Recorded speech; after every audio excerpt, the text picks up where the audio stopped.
Back to news. AP budget పై ప్రతిపక్ష నేత జగన్ మీడియాతో మాట్లాడుతున్నారు. ఇప్పుడు లైవ్ చూద్దాం. ఈ మూడు రంగాలలో అభివృద్ధి అన్నది కనిపిస్తే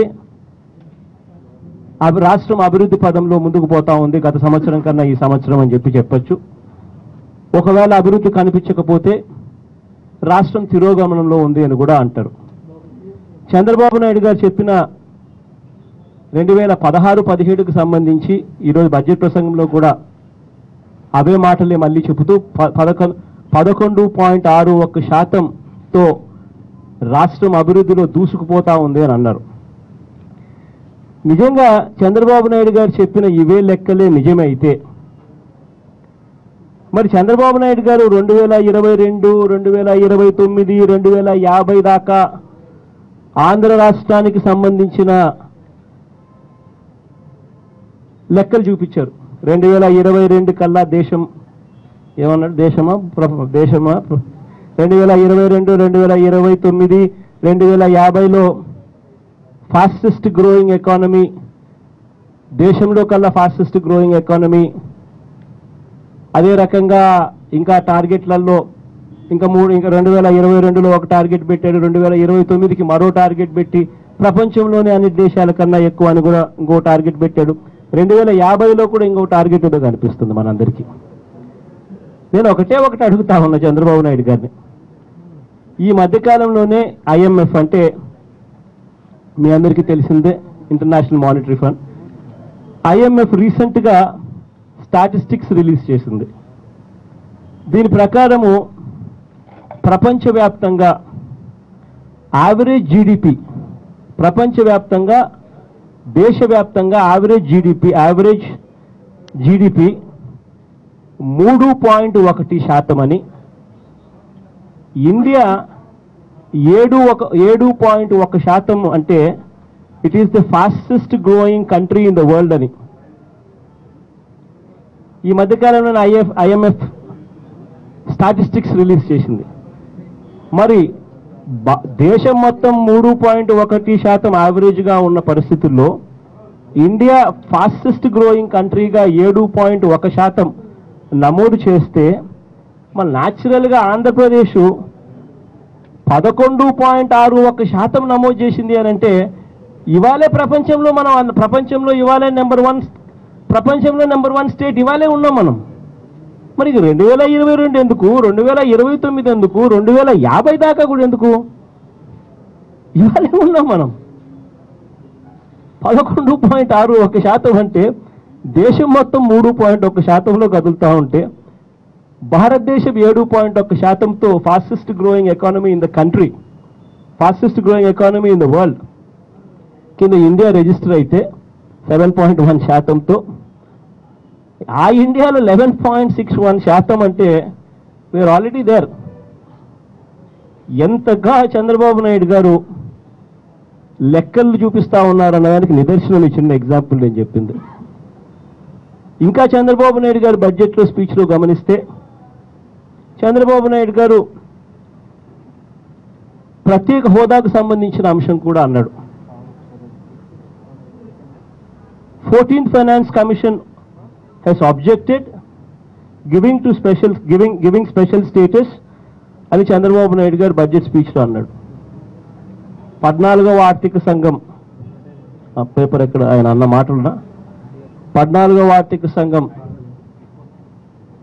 నో చెప్పింది కాబట్టి ప్రత్యేక హోదా రావడం లేదు, ఇవ్వడం లేదు అన్నారు. అసలు ఇదే ప్రత్యేక హోదాకు సంబంధించి నేను గతంలో యువబేరీ కార్యక్రమాలు ఎన్నెన్నో చూశాం. ఎన్నెన్నో చేసిన ప్రతిసారి సాక్ష్యాధారాలతో సహా చూపిస్తూ వచ్చిన. పేజ్ నెంబర్ 3 బడ్జెట్ ప్రసంగం, రాష్ట్రాలకు ప్రత్యేక హోదా ఇచ్చే పద్ధతిని 14వ ఆర్థిక సంఘం నిలిపివేసిన తరుణంలో అందుకు సమానమైన ప్రత్యేక కేంద్ర సహాయం హామీని పొందగలిగాం. ఆయన అన్న మాటలు అంటే ప్రత్యేక హోదాను ఇచ్చే పద్ధతిని 14వ ఆర్థిక సంఘం నిలిపివేసిన తరుణంలో అంట. పాపం ఆ 14వ ఆర్థిక సంఘానికి సంబంధించిన మెంబర్సు అభిజిత్ సేన్ గారిచ్చిన లేఖను ఎన్నెన్నో యువబేరీలో ప్రతిసారి చూపిస్తా వచ్చిన. మీకు కూడా ఆ లేఖలు ఎన్నిసార్లు చూసి ఉంటారంటే మీకు కూడా ఆ లేఖ చూసినప్పుడు మీకు కూడా అంటారు ఎన్నిసార్లు చూపిస్తారు సార్ అని కూడా మీరే అనొచ్చు. అన్నన్నిసార్లు 14వ ఆర్థిక సంఘం మెంబరు అభిజిత్ సేన్ లేఖ, ఇంకొక ఆయన గోవిందరావు, ఆయన కూడా ఇంకొక మెంబర్ డాక్టర్ గోవిందరావు గారు, ఆయన కూడా లిఖితపూర్వకంగా చివరికి దాని చైర్మన్ వైవి రెడ్డి గారు 14వ ఆర్థిక సంఘం చైర్మన్ కూడా ఒకసారి కాదు 2 సార్లు కాదు ఎన్నెన్నో సందర్భాల్లో ఆయన కూడా చెప్పారు 14వ ఆర్థిక సంఘం అటువంటి సిఫార్సులు చేసే కార్యక్రమం తన పరిధి కాదు, అటువంటి సిఫార్సులు తాను ఎప్పుడూ చేయలేదు, ప్రత్యేక హోదాకు వాళ్లకు సంబంధం లేదు అని చాలా కేటగారికల్గా వాళ్ళు చెప్పినప్పటికీ ఒకే విషయాన్ని ఆయన తప్పు చేశాడు, ఆ తప్పును గోబెల్స్ ప్రచారంలో భాగంగా మనుషుల మీద రుద్దడానికి చంద్రబాబు నాయుడు గారు పడరాని పాటలు పడతా ఉంటే నిజంగా బాధ అనిపిస్తుంది. ఇక చంద్రబాబు నాయుడు గారి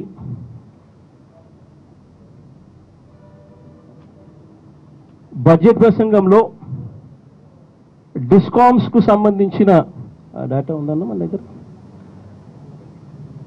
డిస్కామ్స్కు సంబంధించి అవార్డులు తీసుకున్నామన్నారు. ఎన్నెన్నో అవార్డులు తీసుకున్నారు, 5 అవార్డులు తీసుకున్నారని డిస్కామ్స్కు సంబంధించి అన్నారు.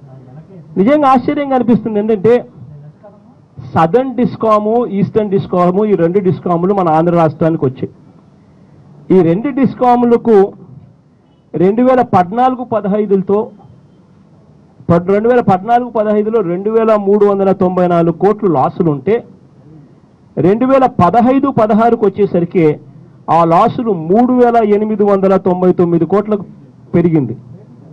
మరి లాసులు ఏకంగా 62.7% లాసులు పెరిగితే ఎవడైనా అవార్డులు ఇస్తాడా అని అడుగుతా ఉన్నా. క్రైసిల్ రేటింగ్ ఒకసారి చూస్తే, క్రైసిల్ రేటింగ్ గమనిస్తే ఇవే డిస్కాములకు ఒక డిస్కామ్కు B+ కేటగిరీ ఉన్నది B+ పోయి Bకి వచ్చింది రేటింగ్. మరో డిస్కామ్కు సేమ్ అదే రకంగా రేటింగ్ మెయింటైన్ అయింది. మరి క్రైసిల్ రేటింగ్ చూసినా తగ్గిపోయింది.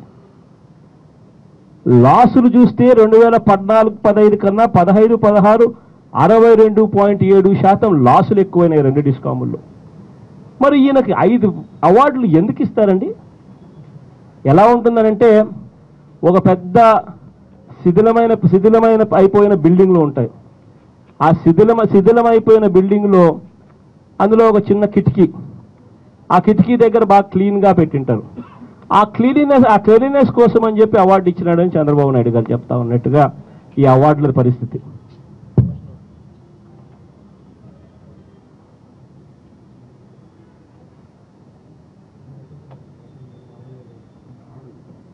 చంద్రబాబు నాయుడు గారు ఈరోజు ప్రవేశపెట్టిన బడ్జెట్ అక్షరాల 2017-18కి సంబంధించి 1,56,999 కోట్లకు బడ్జెట్ ప్రవేశపెట్టాడు. ఆశ్చర్యం ఏమిటో తెలుసా? 2013-14లో రాష్ట్రం విడిపోక ముందు సంవత్సరం 2013-14 సంవత్సరం తీసుకుంటే తెలంగాణ ఆంధ్ర రాష్ట్రం 2 రాష్ట్రాలు కలిపితే మన బడ్జెట్ 1,40,742 కోట్లు. 2 రాష్ట్రాలు కలిపితే 2013-14లో మన బడ్జెట్ 1,40,742 కోట్లు. ఇవాళ బడ్జెట్ మన రాష్ట్రం 1,56,000 కోట్లు, తెలంగాణ ప్రభుత్వం 1,49,000 కోట్లు. ఆహా, 2 రాష్ట్రాలు కలిపితే 3,05,000 కోట్లు. అంటే రాష్ట్రం విడిపోక ముందు 3 ఏళ్ల కిందట బడ్జెట్ 1,40,000 కోట్లు కంబైన్డ్ రాష్ట్రం 2 రాష్ట్రాలకు. రాష్ట్రం విడిపోయి 3 సంవత్సరాల కాల 3వ సంవత్సరానికి వచ్చేసరికి కంబైన్డ్ రాష్ట్రానికి ఉన్న బడ్జెట్ ప్రతి రాష్ట్రం దాటేసింది. 1,40,742 కోట్లు కంబైన్డ్ రాష్ట్రానికి సంబంధించిన బడ్జెట్ మన రాష్ట్రం దాటేసింది, 2 రాష్ట్రాలు దాటేసాయి అనుకో. అంత గొప్ప పరిపాలన జరుగుతూ ఉంది, అంత గొప్పగా నెంబర్స్ ఫర్జింగ్ చేస్తూ ఉన్నారు. ఇప్పుడు నిజంగానే ఇంత గొప్పగా రెవెన్యూస్ ఉన్నాయా, నిజంగానే రాష్ట్రం పరిస్థితి ఇంత గొప్పగా ఉందా అని ఒక్కసారి చూస్తే ఇది చంద్రబాబు నాయుడు గారికి సంబంధించిన కోర్ డాష్ బోర్డ్. అంటే చంద్రబాబు నాయుడు గారి పేపరు ఏ కంప్యూటర్ లేక మనం కూడా పోయినా కూడా కోర్ డాష్ బోర్డ్ అని నొక్కితే చంద్రబాబు నాయుడు ఎప్పుడూ ఊదర కొడతా ఉంటారు. నేను బటన్ నొక్కితే నాకు ఇన్ఫర్మేషన్ వస్తుంది, రాష్ట్రంలో ఏం జరుగుతా ఉన్నా నాకు వెంటనే ఇన్ఫర్మేషన్ ఎట్టే నా కంప్యూటర్లో లాగిన్ అయిపోతుందని. ఒకసారి కోర్ డాష్ బోర్డ్ ఒకసారి గమనిస్తే దీంట్లో గవర్నమెంట్ రిసీట్స్ అంటే దాంట్లో అన్నీ ఉన్నాయి. States own tax receipts, states own non tax receipts, share in central taxes, share in central grants, central loans, public debt, recovery of loans అన్నీ కలిపితే టార్గెట్ ఏమో 1,28,009 కోట్లు, 1,28,000 కోట్లు టార్గెట్. వచ్చింది ఎంత అని చూస్తే 99,535 కోట్లు. అంటే దాదాపుగా 30,000 కోట్ల రూపాయలకు సంబంధించి వీళ్ళు 1,28,000 కోట్ల రూపాయలు టార్గెట్గా పెట్టుకుంటే వచ్చింది కేవలం 99,000 చిల్లర కోట్లు. మీరు అందరూ కూడా లాస్ట్ ఇయర్ బడ్జెట్ 2015-16కు సంబంధించిన 2016-17కు సంబంధించిన బడ్జెట్ మీరు ఒకసారి గమనించుంటే మీ అందరికీ కూడా ఆ బడ్జెట్ 2016-17కు సంబంధించిన బడ్జెట్ మీ అందరికీ కూడా 1,32,000 కోట్ల కింద కనిపిస్తుంది. 1,32,000 కోట్ల బడ్జెట్ అయితే వీళ్ళ రెవెన్యూ టార్గెట్ 1,28,000 కోట్లు అయితే ఇది 15 మార్చ్ 2017 అంటే 15th మార్చ్ ఈరోజు డేటు, కరెక్ట్గా ఈరోజు డేటు 15th మార్చ్ 2017 దాకా తన రిసీట్స్, గవర్నమెంట్ రిసీట్స్ 99,535 కోట్లు. ఇక్కడ కింద కాలం ఎక్స్పెండిచర్ ఉంది, గవర్నమెంట్ ఎక్స్పెండిచర్ అని. గవర్నమెంట్ ఎక్స్పెండిచర్ ఎంత అని చూస్తే ఓవరాల్ ఎక్స్పెండిచర్ 1,35,688 కోట్లు బడ్జెట్ 2016-17కి సంబంధించి బడ్జెట్ అయితే యాక్చువల్ అయితే ఇంతవరకు ఖర్చు చేసింది 1,16,812 కోట్లు వీళ్ళ లెక్కల ప్రకారం. అంటే దాని అర్థం రెవెన్యూస్ చూస్తే దాంట్లో పబ్లిక్ డెట్ 13,243 కోట్ల పబ్లిక్ డెట్ కింద ఉన్న పరిస్థితుల్లో రెవెన్యూస్ మొత్తం 99,000 కోట్లు వచ్చినట్టుగా ఉంది. ఖర్చు ఏమో 1,16,000 ఉంది. అంటే దాని అర్థం మరో 17,000 కోట్ల రూపాయలు ఇంకా అప్పులు తెచ్చుకున్నారు అన్నమాట. అప్పులు ఇంకా చూపిరంలా ఇక్కడ. అప్పులు నిజంగా ఎంత తెచ్చుకున్నది ఆంధ్ర రాష్ట్ర ప్రభుత్వం అంటే ఇది CAG document. Government of Andhra Pradesh స్టేట్కి సంబంధించి monthly key indicators for the month of December 2016 CAG statement, controller and audit general. ఎవరైనా వెబ్సైట్ లేకపోతే దొరుకుతుంది కాగ్ స్టేట్మెంట్. ఈ కాగ్ స్టేట్మెంట్ చూస్తే లాస్ట్ కాలం ఫిజికల్ డెఫిసిట్ అని చెప్పి రాష్ట్ర ప్రభుత్వం టార్గెట్ 20,497 కోట్లు అనుకుంటే, అంటే అప్పులు తెచ్చుకోవాల్సింది 20,497 కోట్లు అప్పులు తెచ్చుకోవాలనుకుంటే అప్పు ఎంత తెచ్చుకున్నారు అని అంటే ఇది డిసెంబర్ 2016 దాకా, 2016 డిసెంబర్ నాటికే, అంటే 2 నెలల కిందటి వరకే అప్పు అప్పటికే 30,953 కోట్లు అప్పటికే అప్పులు తెచ్చుకున్నారని.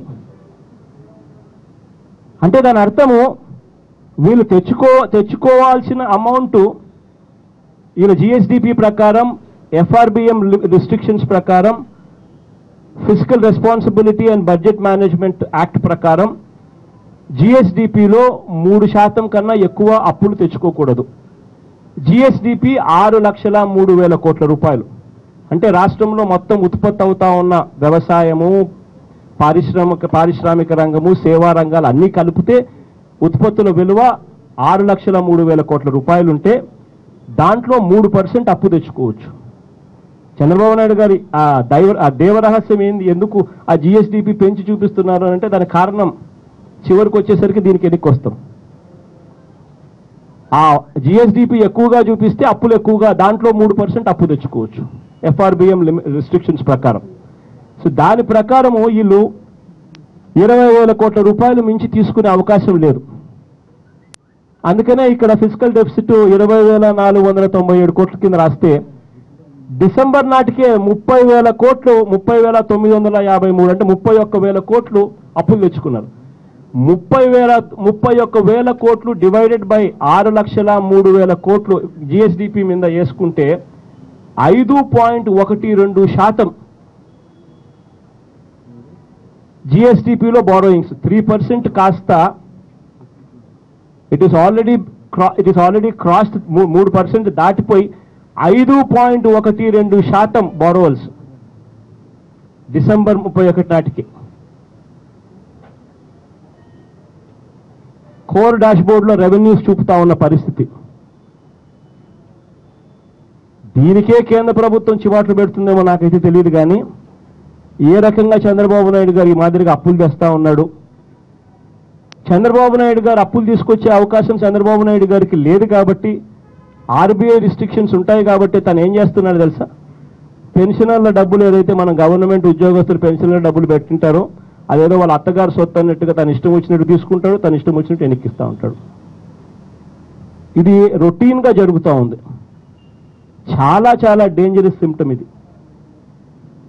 రూల్స్ అనేది 3% దాటకూడదు అని చెప్పి రూల్ అంటే, బారోయింగ్ అంతకన్నా ఎక్కువ చేయకూడదు అని అంటే, నీ ఇష్టం వచ్చినట్టుగా దానికి 5% పైన బారోయింగ్ చేసే పరిస్థితిలోకి నువ్వు పోతున్నావు అని అంటే, నీకు ఆ రకమైన పర్మిషన్ నీకు లేకపోయినా నువ్వు చేస్తున్నావు అని అంటే, టోటల్గా ఫిజికల్ డిసిప్లిన్ అనేది పూర్తిగా క్వశ్చన్ మార్క్లోకి వస్తూ ఉంది. ఇంకా చంద్రబాబు నాయుడు గారు బడ్జెట్లో ఒకసారి చూస్తే, ఒకసారి చంద్రబాబు నాయుడు గారు వ్యవసాయం గురించి పేజ్ నెంబర్ 32లో ఆయన అన్న మాటలు నా బడ్జెట్ డాక్యుమెంట్.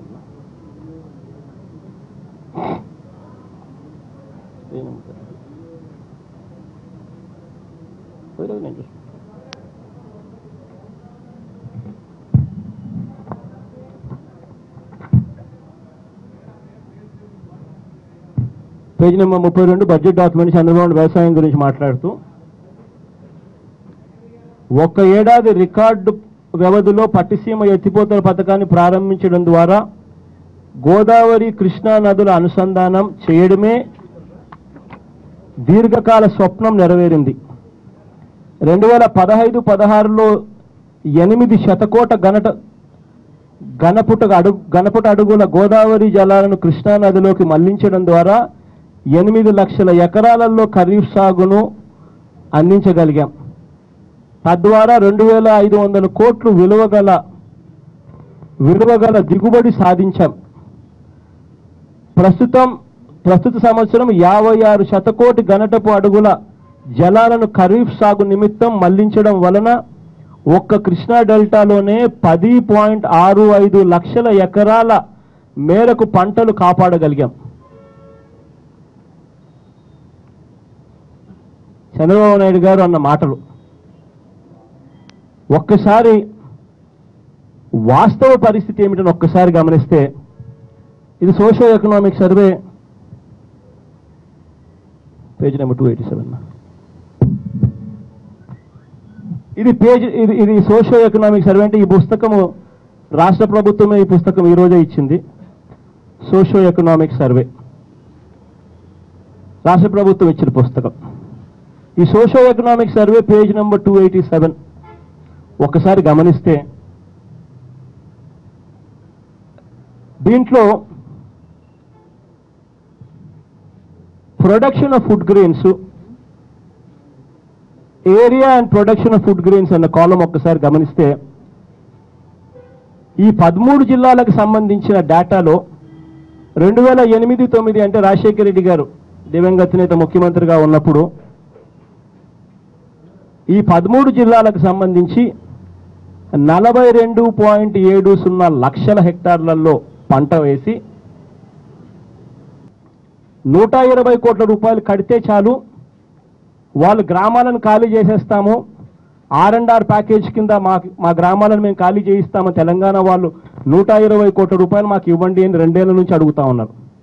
అది ఇచ్చిందంటే ఇదే పులిచింతల ప్రాజెక్టులో 45 టీఎంసీల నీళ్లు మనం స్టోర్ చేసుకునే కెపాసిటీ ఉండేది. 45 టీఎంసీల నీళ్లు పులిచింతల్లో మనం స్టోర్ చేసుకునే కెపాసిటీ ఏర్పడితే ఇవాళ కృష్ణా డెల్టా రబీ ఎండిపోయే పరిస్థితి ఉండదు. ఇవాళ ఈ పరిస్థితి ఉండేది కాదు.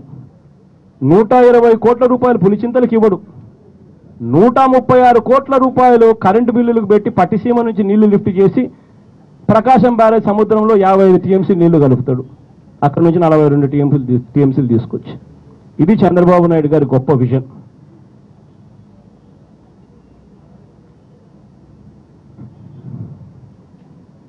ఇక రైతుల పరిస్థితికి ఒక్కసారి వస్తే చంద్రబాబు నాయుడు గారు రైతులకు సంబంధించి రుణమాఫీకి సంబంధించి చంద్రబాబు నాయుడు గారు ఈ బడ్జెట్ డాక్యుమెంట్లో రుణమాఫీకి సంబంధించి 3,600 కోట్ల రూపాయలు కేటాయించడం జరిగింది అని పేజ్ నెంబర్ 26లో చెప్పారు. ఆహా, ఇంతవరకు చంద్రబాబు నాయుడు గారు ఈ 3 సంవత్సరాలలో రుణమాఫీ పథకానికి ఇచ్చింది ఎంత అని చూస్తే 3 సంవత్సరాలు కలిపి 10,600 కోట్లు. అంటే సంవత్సరానికి యావరేజ్గా 3,500 కోట్లు వేసుకోవచ్చు. రైతుల రుణాలు చంద్రబాబు నాయుడు గారు ముఖ్యమంత్రి అయ్యే నాటికి వ్యవసాయ రుణాలు ఎంతున్నాయని చూస్తే 87,612 కోట్ల రూపాయలు. 87,612 కోట్ల రూపాయలు వ్యవసాయ రుణాలుంటే, రైతు రుణాలుంటే చంద్రబాబు నాయుడు గారు ఇచ్చింది సంవత్సరానికి 3,500 కోట్లు, 3,000 కోట్లు ఇచ్చి రుణమాఫీ చేసేశామని చెప్తా ఉన్నాడు. చెవుల్లో కాలీఫ్లవర్లు పెడతా ఉన్నాడు. ఇవాళ చంద్రబాబు నాయుడు గారు కట్టద్దు అన్న కారణం చేత రైతులు కట్టని కారణంగా ఈ 87,612 కోట్ల రూపాయల మీద సంవత్సరానికి వడ్డీ 16,000 కోట్ల రూపాయలు రైతులు కడతా ఉన్నారు. 16,000 కోట్ల రూపాయలు రైతులు వడ్డీలు కడతా ఉంటే చంద్రబాబు నాయుడు గారు ఇచ్చింది సంవత్సరానికి 3,000 కోట్ల రూపాయలు. అంటే వడ్డీలలో కూడా పావులా భాగం కూడా ఇవ్వని పరిస్థితి. ఇవాళ ఒక్కసారి ఎస్ఎల్బిసి రిపోర్ట్స్ పేపర్ ఒకసారి, ఇవాళ రైతుల పరిస్థితి ఎంత దారుణంగా ఉంది అని అంటే, ఇవాళ రైతుల పరిస్థితి ఎంత దారుణంగా ఉంది అని అంటే రైతులకు సంబంధించి ఒక పక్క బ్యాంకులు రుణాలు ఇవ్వడంలా ఈ సంవత్సరం టార్గెట్ 83,000 కోట్ల రూపాయలు ఈ సంవత్సరం టార్గెట్ అయితే, టార్గెట్ పేపర్ లేదు, 83,000 కోట్ల రూపాయలు రైతుల టార్గెట్ అయితే ఇచ్చింది కేవలం 59,000 కోట్ల రూపాయలు మాత్రం ఇచ్చినారు. ఒకవైపున రైతులకు రుణాలు అందడంలా, మరోవైపున రైతులకు రుణభారం పెరుగుతూ ఉంది. 87,612 కోట్ల రూపాయలు చంద్రబాబు నాయుడు గారు ముఖ్యమంత్రిగా ఉన్న నాటికి రైతుల రుణభారం అయితే, అవుట్ స్టాండింగ్ లోన్స్ అయితే, చంద్రబాబు నాయుడు గారు ఈ 3 ఏళ్ల కాలంలో రైతుల రుణభారం సెప్టెంబర్ 30వ తారీఖు అంటే 2.5 సంవత్సర కాలానికి 1,03,000 కోట్లకు పోయింది. రైతుల రుణాలలో నాన్ పర్ఫార్మింగ్ అసెట్స్ కింద, ఓవర్ డ్యూ అకౌంట్స్ కింద 1,10,00,000 అకౌంట్లలో 40 లక్షల అకౌంట్లు రైతులయ్యి నాన్ పర్ఫార్మింగ్ అసెట్స్ కిందను, ఓవర్ డ్యూ అకౌంట్స్ కిందను ఉన్నాయి. 40 లక్షల అకౌంట్లు 1,10,00,000 అకౌంట్లలో. అమౌంట్ ఎంత అని చెప్పి లెక్కేస్తే దాదాపుగా రైతుల క్రాప్ లోన్స్ అవుట్ స్టాండింగ్ 69,000 కోట్ల రూపాయలు అయితే అందులో దాదాపుగా 25,000 కోట్ల రూపాయలు క్రాప్ లోన్స్లో ఉన్న అవుట్ స్టాండింగ్ లోన్స్లో 25,000 కోట్ల రూపాయలు over due and non performing assets రూపంలో ఉన్నాయి. ఇది రైతుల పరిస్థితి. ఇవాళ ఇదే చంద్రబాబు నాయుడు గారు ఈ 4 ఏళ్ల కాలానికి రైతులకు వడ్డీ రూపకంలో 87,612 కోట్ల రూపాయలకు సంబంధించి ప్రతి సంవత్సరం రైతులు 16,000 కోట్ల రూపాయలు వడ్డీలు కట్టే పరిస్థితిలో ఈయన ఇచ్చేది ముష్టేసినట్టు 3,000 కోట్లు ఇస్తా ఉన్నారు. బ్యాంకుల్లో పెట్టిన బంగారం ఇంటికి తీసుకొస్తానని చెప్పి ఆ రోజు బ్యాంకుల్లో పెట్టిన బంగారం ఇంటికి రావాలి అని అంటే బాబు ముఖ్యమంత్రి కావాలన్నాడు. ఇది కుప్పం నియోజకవర్గంలో తన సొంత నియోజకవర్గంలో కుప్పం నియోజకవర్గంలో బ్యాంకులు బంగారాన్ని వేలం వేస్తూ ఇచ్చిన నోటీసులు తన సొంత నియోజకవర్గంలో.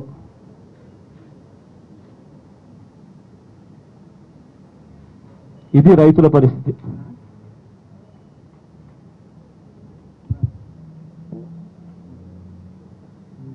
ఇక రైతులకు సంబంధించి రైతులకు ఇంతకు ముందు వరకు కూడా ₹1,00,000 రుణాల వరకు వడ్డీ లేని రుణాలు వచ్చేటివి. 3 లక్షల దాకా రైతులకు పావులా వడ్డీకే రుణాలు వచ్చేటివి.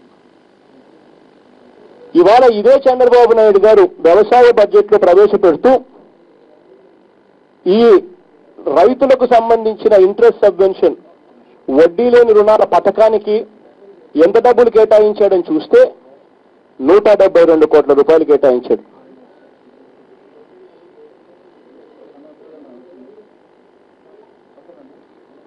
లక్ష నుంచి 3 లక్షల దాకా ఉన్న దాంట్లో పావులా వడ్డీ వచ్చే దాని పథకానికి ఎంత కేటాయించాడంటే 5 కోట్లు కేటాయించాడు.